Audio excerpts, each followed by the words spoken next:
The showdown in Washington over the debt limit cleared a crucial hurdle last night. The House of Representatives passed the plan that was first announced by President Obama Sunday night. The bill raises the government's borrowing limit through the 2012 election season. It'll also cut more than $2 trillion in federal spending over the next decade and includes no tax increases. Getting the bill through the House required some finesse. It was opposed by members on both the left and the right. I think that the wrong people are being asked to pay for our debt. No hair on the head of a millionaire or billionaire that is going to be affected, and I think that's not right. Compromise is what's led us into this mess. It will not lead us out. Adding to the drama of the vote, the surprise appearance of Congresswoman Gabrielle Giffords. The Arizona Democrat returned to the Capitol for the first time since she was shot in the head in January. Giffords cast her vote in favor of the legislation. For more now, we're joined from Washington by Politico's national reporter James Hohmann. James, good morning to you. Good morning, Terrell. The Senate expected to vote on this legislation at noon today. What can we expect? We can expect the Senate to pass this legislation. Remember, this is coming down to the wire, the final hours. America is running up against the debt ceiling today. The Senate is expected to pass it. They'll get the 60 votes they need. Republican and Democratic leaders both saying it's not a perfect agreement, but both pledging support, plan to push it forward. Technically, some Republicans could hold it up, filibuster it, but because they recognize the stakes of this debate, they've privately pledged to leadership that they won't do that. So the bill will pass, the president will sign it, and America will live to pay its debts another day. But like you mentioned, it has to be a bipartisan effort. We won't see all Republicans voting in favor for this bill. John McCain, Lindsey Graham said that they will not do it. So is this thing going to pass? Can we be confident that it's still going to pass? Well, anything could happen. This is Congress. We've seen over the last few days and weeks, for at least the American people who don't cover this stuff every day, like those of us in Washington, how messy the sausage-making process can be. So yes, anything could happen, but both Republicans and Democrats are very confident. There is sort of widespread dissatisfaction with the bill, a feeling that Republicans ultimately got the better end of the bargain, but really I can tell you with certainty that there is relief at the White House, on Capitol Hill among Republicans and Democrats, that what has been an embarrassment for Washington the last few weeks, the failure to reach a deal, that embarrassment is finally gone. And there's really a sense that a deal has been reached. The tough vote was in the House last night, and today the Senate is expected to push it through, and then the president will sign it. The president said that this isn't the deal that he would have imagined or the one that he would have wanted, but he said compromise is necessary in a situation like this. What is the problem with Democrats now? Many of them aren't excited about it. They don't support it. What's happening?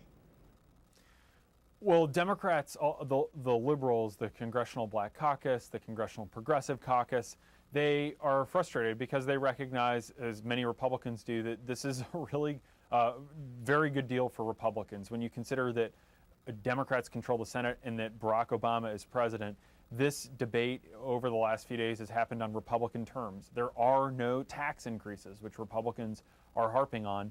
And in the event that they can't reach in this super committee that's coming together a deal by around Thanksgiving, there will be hundreds of billions of dollars in automatic cuts to entitlements.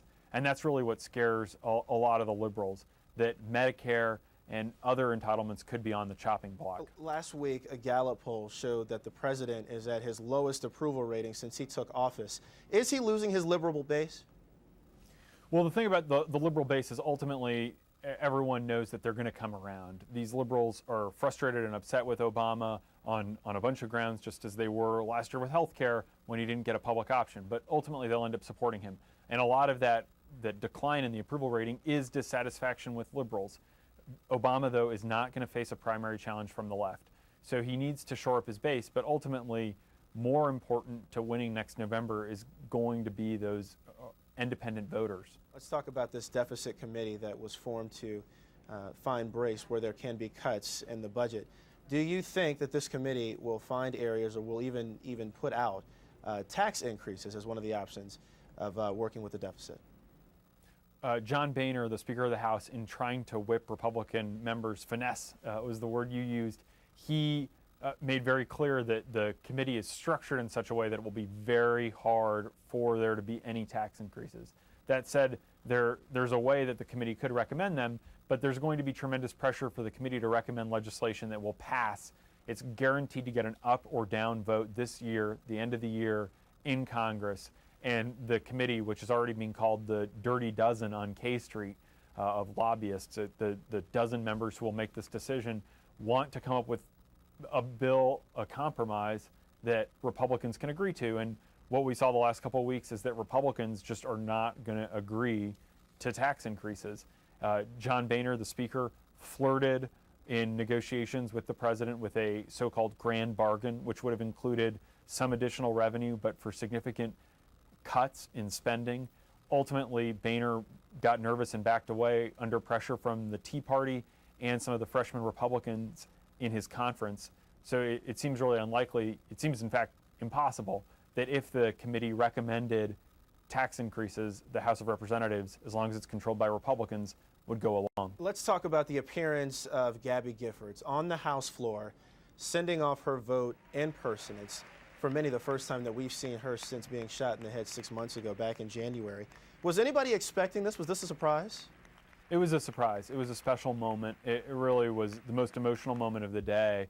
You had someone like Michelle Bachmann, the Tea Party presidential candidate, come over and hug her. It was very emotional. Joe Biden, the vice president, was around and said it reminded him of when Hubert Humphrey, then dying of cancer, old lion, former vice president, was approached by Barry Goldwater, the conservative firebrand in the Senate, and it was just that kind of emotional reunion. It reminded him of very few experiences in his past. So it was a special moment. And remember, this was really personal back in January when Giffords was shot in Tucson at a shopping mall. She was at an event with constituents.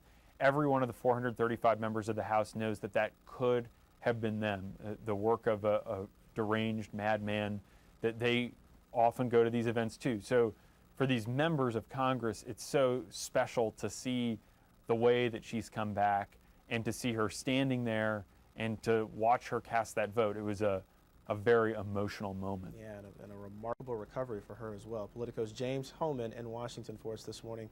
James, thank you so much. Thanks, Terrell.